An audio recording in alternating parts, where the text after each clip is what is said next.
Hello everyone, welcome back to my channel. അപ്പം ഇന്ന് ഞാൻ നിങ്ങളോട് ഷെയർ ചെയ്യാൻ പോകുന്നത് എൻ്റെ ജീവിതത്തിൽ ഞാൻ ഒരിക്കലും മറക്കരുത് എന്ന് ആഗ്രഹിക്കുന്നൊരു അനുഭവമാണ്. എന്താണെന്ന് വെച്ചാൽ നമ്മുടെ കോളേജിൽ നിന്ന് കഴിഞ്ഞ ദിവസം കുട്ടികളും രണ്ട് ടീച്ചേഴ്സും ഒക്കെ ആയിട്ട് കൃപാലയ സ്പെഷ്യൽ സ്കൂൾ നമ്മുടെ കോളേജിൻ്റെ അവിടെ നിന്ന് ഒരു 50 മിനിറ്റ്സ് ഒക്കെ ഉള്ളൂ. ആ സ്കൂളിൽ പോയിട്ടുണ്ടായിരുന്നു. ആദ്യമായിട്ടാണ് ഞാൻ സ്പെഷ്യൽ സ്കൂളിൽ പോണത്.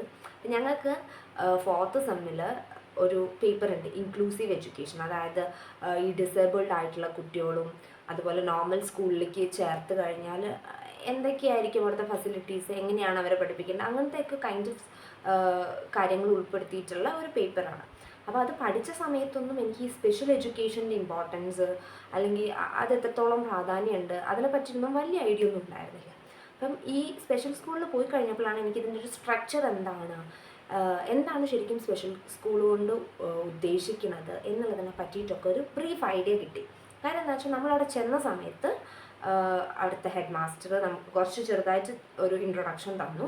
പിന്നെ നമുക്കൊരു ബ്രീഫായിട്ട് ഒരു എന്താണ് സ്പെഷ്യൽ സ്കൂൾ കൊണ്ട് ഉദ്ദേശിക്കുന്നത് എന്നുള്ളതിനെ പറ്റി ചെറിയൊരു ഐഡിയ അവിടുത്തെ ഒരു സാറും പറഞ്ഞു തന്നിട്ടുണ്ടായിരുന്നു. അങ്ങനെയാണ് എനിക്ക് ഇതിനെ പറ്റിയിട്ടൊരു ക്ലിയർ ഒരു ഐഡിയ കിട്ടിയിട്ടുണ്ടായിരുന്നത്. സോ അതാണ് ഞാൻ ഇന്നിവിടെ ഷെയർ ചെയ്യാൻ വേണ്ടി പോകുന്നത്. Let's get into the video.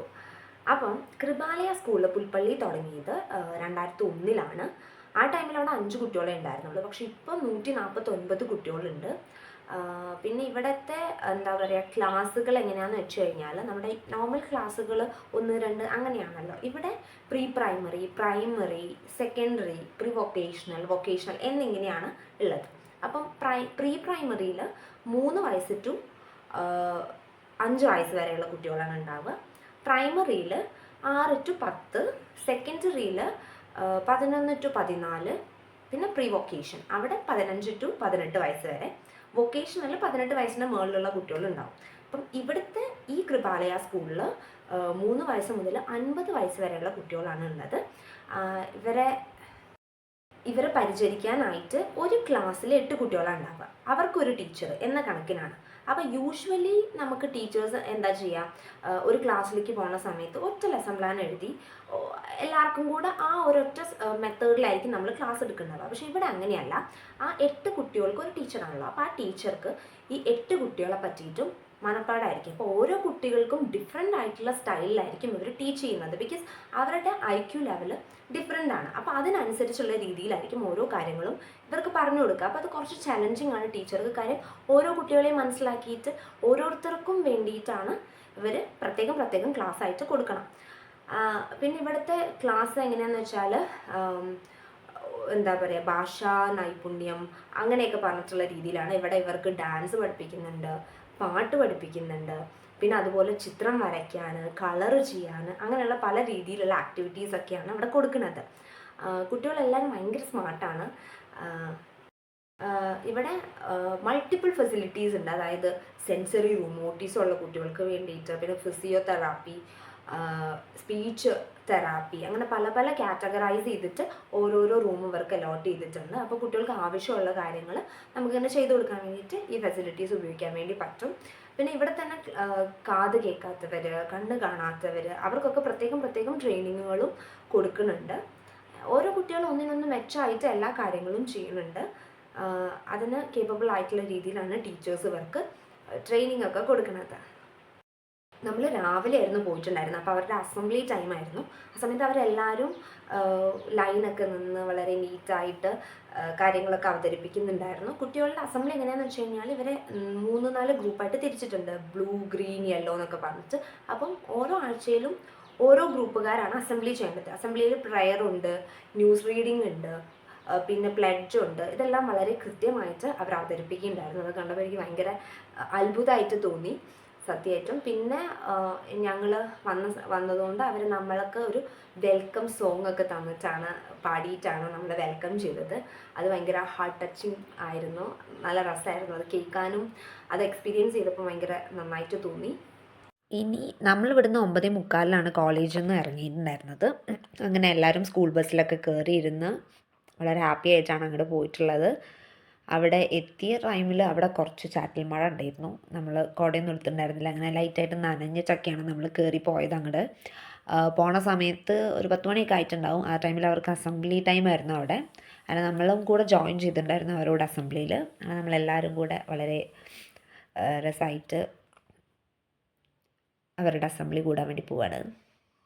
അസംബ്ലിക്ക് ശേഷം നമ്മൾ ഓഡിറ്റോറിയത്തിലേക്ക് ചെയറൊക്കെ ഇട്ട് നമുക്ക് ക്ലാസ് ഒന്ന് കണ്ടക്ട് ചെയ്യുന്നതല്ലായിരുന്നു. കാര്യം എന്താണെന്ന് വെച്ചാൽ നമുക്ക് ഇതിനെപ്പറ്റി ഒരു ബ്രീഫ് ഐഡിയ കിട്ടണമല്ലോ, അതിന് വേണ്ടിയിട്ട്. അങ്ങനെ അത് കേട്ടുകൊണ്ടിരിക്കുകയാണ്. പിന്നെ അതിന് ശേഷം നമ്മൾ ഓരോ റൂമിലേക്കും പോയി കാര്യങ്ങളൊക്കെ ഒന്ന് കാണാൻ വേണ്ടിയിട്ട്. പിന്നെ അതിൻ്റെ ഇടയിൽ ഈ പിക്ചേഴ്സൊക്കെ കണ്ടപ്പോൾ നല്ല രസമായിട്ട് തോന്നിയിട്ടുണ്ടായിരുന്നു. ഈ പോണത് വൊക്കേഷണൽ ക്ലാസ്സിലേക്കാണ്. ഇവിടെ ആക്ച്വലി കുട്ടികളെ ബുക്ക് ഉണ്ടാക്കാൻ, അങ്ങനെ അതുപോലെ ഗ്ലാസ്സുകൾ ഉണ്ടാക്കാൻ വേണ്ടിയിട്ട് പേപ്പർ ഗ്ലാസ് അങ്ങനെയുള്ള കാര്യങ്ങളൊക്കെയാണ് ചെയ്യിപ്പിക്കുക, ഇവിടെ പരിശീലിപ്പിക്കുന്നത്. അതെല്ലാവരും ഒന്നിച്ചാണ് ചെയ്യുക.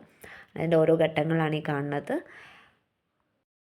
ഇതാണ് സെൻസറി ക്ലാസ്. ഇവിടെയാണ് ഓട്ടിസമൊക്കെ ഉള്ള കുട്ടികൾക്ക് വേണ്ടിയിട്ടുള്ള കാര്യങ്ങളൊക്കെ ചെയ്യുന്നത്.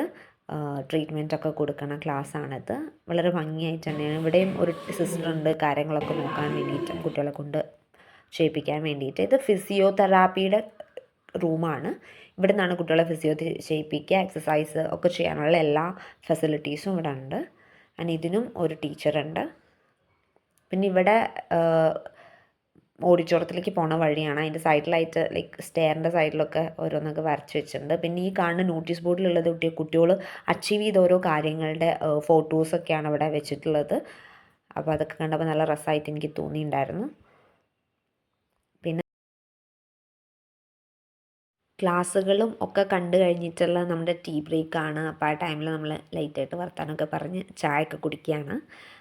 പുറത്ത് ലൈറ്റായിട്ട് മഴയൊക്കെ ചാറുണ്ടായിരുന്നു. അപ്പോൾ ചായ കുടിക്കാൻ നല്ല രസമൊക്കെ ഉണ്ടായിരുന്നു. അതിനുശേഷം നമ്മളെല്ലാവരും കൂടെ ഹാളിൽ ഗ്യാദറായിട്ട് അവർ കുട്ടികൾ തന്നെ പാട്ട് പാടുന്നു, മിമിക്രി ചെയ്യണു. വളരെ ഭംഗിയായിട്ടാണ് അവർ മിമിക്രി ഒക്കെ ചെയ്തിട്ടുണ്ടായിരുന്നത്. പാട്ട് ഗ്രൂപ്പ് ആയിട്ട് പാട്ട് പാടുന്നു. നല്ല കോർഡിനേഷൻ ഉണ്ടായിരുന്നു എല്ലാവരും തമ്മിൽ. വളരെ ഡിസിപ്ലിൻഡ് ആയിട്ട് ആണ് കുട്ടികൾ ഇരുന്നിട്ടുണ്ടായിരുന്നത്. നല്ല രസമായിരുന്നു. പിന്നെ നമ്മൾ അവർക്ക് വേണ്ടിയിട്ട് പാട്ട് പാടി കൊടുത്തു, ഡാൻസ് ഒക്കെ കളിച്ചപ്പോൾ അതൊക്കെ കണ്ടപ്പോൾ നമുക്ക് ഭയങ്കര സന്തോഷമായി. ഞാൻ അവർ പിന്നെ സ്നേഹയുടെ വക നല്ല ഗംഭീരമായിട്ടുള്ളൊരു സിംഗിൾ ഡാൻസ് ഉണ്ടായിരുന്നു. നല്ല ഭംഗിയുണ്ടായിരുന്നു കാണാനായിട്ട്. അതൊക്കെ കഴിഞ്ഞിട്ട് നമ്മൾ തിരിച്ച് ബസ്സിലേക്ക് തിരിച്ചു പോവാണ്, പരിപാടിയൊക്കെ കഴിഞ്ഞിട്ട്. ഞാൻ കൂടുതലൊരു ഫ്രെയിം കിട്ടാത്തതുകൊണ്ട് കൃഷ്ണയ്ക്ക് ഭയങ്കര വിഷമമായിരുന്നു. അതുകൊണ്ട് ഞാൻ വിചാരിച്ചു തിരിച്ച് വരുമ്പം നമ്മൾ അവിടെ നിന്ന് കുട്ടികൾ ഉണ്ടാക്കിയ പുസ്തകമൊക്കെ മേടിച്ചിട്ടുണ്ടായിരുന്നു. അത് കഴിഞ്ഞ് നമ്മൾ ബസ്സിൽ കയറി നൈസായിട്ട് ഇരിക്കുകയാണ് എല്ലാവരും. ഇതാണ് ബുക്ക് നമ്മൾ മേടിച്ചത്.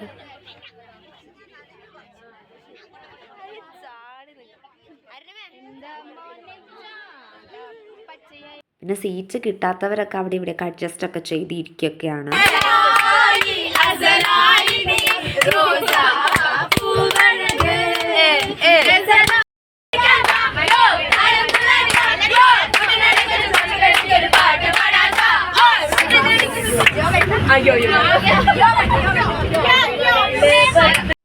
നമ്മളെപ്പോൾ എവിടെ പോകാൻ ബസ്സിൽ കയറിയാലും ബാക്കിൽ പോയിരുന്ന് ഇതുപോലെ ഇങ്ങനെ പാട്ടൊക്കെ പാടി എൻജോയ് ചെയ്തിട്ട് തന്നെയാണ് പോവാറ്. പിന്നെ ഇത് നമ്മുടെ അവസാനത്തെ ഒന്നിച്ചുള്ള യാത്രയായതുകൊണ്ട് തന്നെ നമ്മൾ അത് മാക്സിമം എൻജോയ് ചെയ്യാമെന്ന് വിചാരിച്ചിട്ട് വളരെ ഗംഭീരമായിട്ട് പാട്ടൊക്കെ പാടി കൈയൊക്കെ കൊട്ടി നന്നായിട്ട് എൻജോയ് ചെയ്തിട്ട് തന്നെയാണ് പോകുന്നത്. പിന്നെ കുറേ പേര് മുമ്പിലൊക്കെ ഇരുന്ന് വർത്താനമൊക്കെ പറയുന്നുണ്ട്. അങ്ങനെ നല്ല രസമായിട്ടായിരുന്നു. നല്ലൊരു ജേർണി ആയിരുന്നു. അങ്ങനെ പാട്ട് പാടിക്കൊണ്ടിരിക്കുന്നതിൻ്റെ ഇടയിലാണ് ഞാൻ ഈ ഒരു കാഴ്ച കാണുന്നത്. ബസ്സിൽ ലൈറ്റായിട്ട് ലീക്ക് ഉണ്ടായിരുന്നു. അങ്ങനെ നനയാണ്ടിരിക്കാൻ വേണ്ടി കുടയൊക്കെ പിടിച്ചിരിക്കുന്ന കാഴ്ചയാണ്. അങ്ങനെ തിരിച്ച് കോളേജിലെത്തി നമ്മളെല്ലാവരും ക്ലാസ്സിലേക്ക് പോവുകയാണ്. ക്ലാസ്സിലൊക്കെ പോയി ലഞ്ച് ബ്രേക്ക് ആയി ആ സമയമായപ്പോഴേക്കും. അങ്ങനെ നമ്മൾ തിരിച്ച് ബാഗൊക്കെ എടുത്ത് ഹോസ്റ്റലിലൊക്കെ പോവുകയാണ്. നിങ്ങൾക്ക് വീഡിയോ ഇഷ്ടമായിട്ടുണ്ടെങ്കിൽ നിങ്ങൾ ഒറ്റ കാര്യം ചെയ്താൽ മതി. ഏതായാലും സ്പെഷ്യൽ സ്കൂളുകളൊക്കെ നിങ്ങളുടെ വീടിൻ്റെ അടുത്തോ കോളേജിനടുത്തൊക്കെ ഉണ്ടെങ്കിൽ അവിടെ ഒന്ന് വിസിറ്റ് ചെയ്യൂ. അപ്പോൾ നമുക്ക് യഥാർത്ഥത്തിൽ നമ്മൾ മാത്രമല്ല വേറെയും ഇതുപോലെ എത്രത്തോളം ബുദ്ധിമുട്ടുകൾ അനുഭവിക്കുന്ന ആൾക്കാരുണ്ട്. പക്ഷെ അവരതിനെ മറികടന്നിട്ട് പല കാര്യങ്ങളും അച്ചീവ് ചെയ്യുന്നുണ്ട്. അപ്പോൾ അതൊക്കെ നമുക്ക് വളരെ ഇൻസ്പയറിങ് ആണ്. എൻ്റെ മനസ്സിന് അല്ലെങ്കിൽ എൻ്റെ ഹൃദയത്തിൽ തൊട്ടിട്ടുള്ള ഒരു എക്സ്പീരിയൻസ് തന്നെയാണ് ഞാൻ ഈ ഷെയർ ചെയ്തത്. കാരണം എന്താണെന്ന് വെച്ചാൽ എനിക്കിത് വളരെ പുതിയൊരു അനുഭവമായിരുന്നു. അപ്പോൾ എനിക്കത് ഭയങ്കര എന്താ പറയുക, ഒരു അത്ഭുതം പോലെ തോന്നിയിട്ടുണ്ടായിരുന്നു സത്യം പറഞ്ഞാൽ. അവിടെ പോകുന്ന ഓരോരുത്തരെയും കാണുമ്പോൾ എനിക്കൊരു അത്ഭുതമായിട്ടാണ് തോന്നിയത്. അവരുടെ പരിമിതികളെ മറികടന്ന് പല കാര്യങ്ങളും വളരെ ഭംഗിയായിട്ട് ചെയ്യണ കണ്ടപ്പം എനിക്ക് ഭയങ്കര റെസ്പെക്റ്റ് ഒക്കെ തോന്നി കുട്ടികളുടെ അടുത്ത്. പിന്നെ ഏറ്റവും എടുത്ത് പറയേണ്ട അവരെ ട്രെയിൻ ചെയ്ത ടീച്ചേഴ്സിനെയാണ്. അവരുടെ ടോളറൻസ് നമ്മൾ അപ്രീഷിയേറ്റ് ചെയ്യേണ്ട ഒരു കാര്യമാണ്. അവരാണ് ആ കുട്ടികളെ അത്ര നല്ല രീതിയിൽ മോൾഡ് ചെയ്തെടുത്തിട്ടുള്ളത്. അപ്പോൾ നമ്മൾ ഒരിക്കലും നിങ്ങൾക്ക് ഈ വീഡിയോ ഇഷ്ടമാവുകയാണെങ്കിൽ എന്തായാലും പറ്റുകയാണെങ്കിൽ സ്പെഷ്യൽ സ്കൂളുകളിലൊക്കെ പോയിട്ട് കുറച്ച് സമയം സ്പെൻഡ് ചെയ്യുക. അത് കുട്ടികൾക്കും ഭയങ്കര ഹാപ്പി ആയിരിക്കും, നമുക്കും ഭയങ്കര ഇൻസ്പയറിങ്ങും കുറച്ച് സമയം നമുക്ക് കിട്ടിയതുപോലെയും തോന്നും. അത് നല്ലൊരു അൺഫർഗെറ്റബിൾ ബ്യൂട്ടിഫുൾ മെമ്മറിയാണ് എൻ്റെ ലൈഫിലെ. സോ നിങ്ങളും അത് എക്സ്പീരിയൻസ് ചെയ്യണം എന്ന് എനിക്ക് പറയാനുള്ളൂ. So thanks for watching this video. See you in the next video. By.